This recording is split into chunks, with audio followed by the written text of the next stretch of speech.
Mark, what did we just do? We just bought a trailer. Yeah, we did. Ta-da!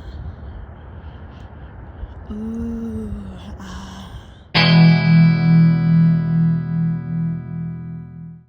All right, so this is our cargo trailer camper conversion. We're going to call Daisy. We're going to take this cargo trailer that we just bought and turn it into a camper that we can use as we travel across the country this summer to visit lots of national parks and historical sites.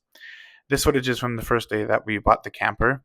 After we bought it, it was in the winter, we took it to my parents' house so that we could work on it in the barn that they have that's heated.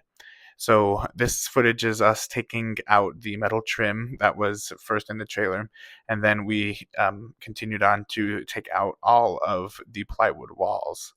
The build of the trailer was actually pretty simple. It's just a steel frame with an aluminum skin on the outside and plywood walls on the inside. We needed to take out the plywood walls so that we could put in insulation and electrical. Okay, so here's what it looks like from the inside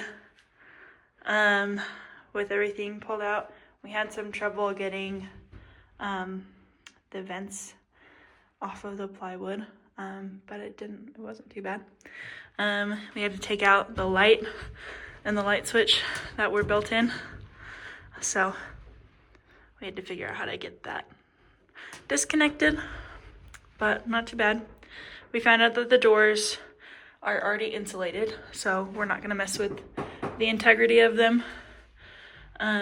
Here's the Vinos. All of these wires that are exposed are for the lighting on the outside, like the blinkers and the brake lights. This was the other vent that really held on to the plywood, but we were able to get it off.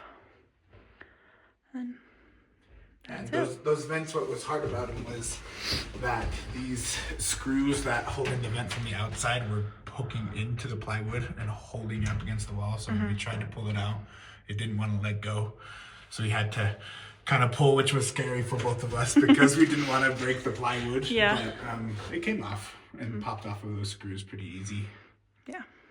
And then the ceiling has this plywood in it. It's a very thin piece. It's in there to bow the ceiling so that water doesn't sit. We're gonna put a fan right here. But yeah. All right, so that's the first day of us working on our new trailer, Daisy, trying to convert her into a camper. We took out all of the walls, and now she looks pretty bare in the inside, but we have our minds going on the next step, putting in some windows and a roof vent, so we'll see what comes next. Yeah. That's it for today. This is the first of many holes that we put in the outside of our trailer. This first hole is for the inlet of our electricity where we're going to plug in the trailer. And this is my very first time using the oscillating saw on the trailer. I've used it before, but I was still pretty nervous using it on the aluminum. So I had a lot of practice throughout this build and I got a lot better, but this was the very first cut. All right. So this week we worked on the electrical in our cargo trailer camper conversion, Daisy, and we have it pretty much finished in where we want it right now. It was a little unconventional, and we're only doing shore power. We're not running off of solar or off of batteries right now. But this is just so that when we go to a campsite and we plug in, that we'll have power. So this is our inlet right here. That is a 30 amp, 120 volt inlet right here. And then coming out of that is some 10 gauge wire coming into our breaker box. In our breaker box, we have two 15 amp breakers, and we wired them into these two wires. Now, we used an extension cord. So we wanted to use stranded wire, and it was extremely hard to find 12 gauge stranded wire. So we ended up just buying an extension cord and using that for our wiring everywhere. So unconventional, but we don't have to meet any codes or anything, so we can do what we want. And it works, and we think it's safe. So this is our first circuit here. We have these 4 outlets. These will mainly be our outlets above the counter that we can, anything we want on the counter we can plug in. These will mainly be for plugging in our AC and our ventilation, and for charging a power station if we want to. And that leads me to this most unconventional part of it, is this outlet is the only one on this circuit but we have here the end of our extension cord. When we plug it in here, it is connected with our breaker box and our shore power, and it connects this whole wall. So we have one up here for our TV, one back here for charging our phones, and one down there for running our fridge underneath our bed.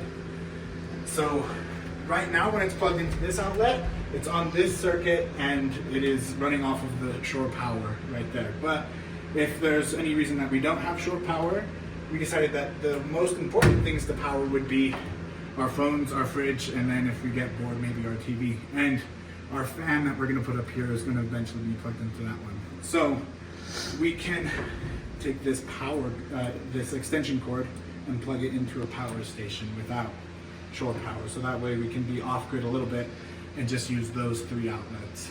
None of these would work, but we'll have to live with that and get by with that.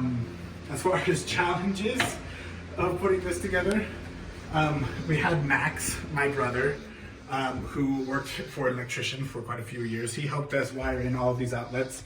He taught us how to do it, so he and Emily did a lot of the outlets, did most of it. I only did 1 or 2. And we used tape to run it all the way. So Max was a big help with wiring those outlets and making sure they were running good. We just relied on YouTube videos and other research that we did on how to wire the breaker box, and we were able to do it, and so it's safe and it works. And other than that, I don't think we really had too many challenges. It was a challenge to get the 10 gauge cord, but once we got it, wasn't really any challenges with that. Our hole on the outside, since we didn't have a hole saw, we had to cut an octagon with an oscillating saw, but that worked out pretty well without many problems. So yeah, that's it for our electrical.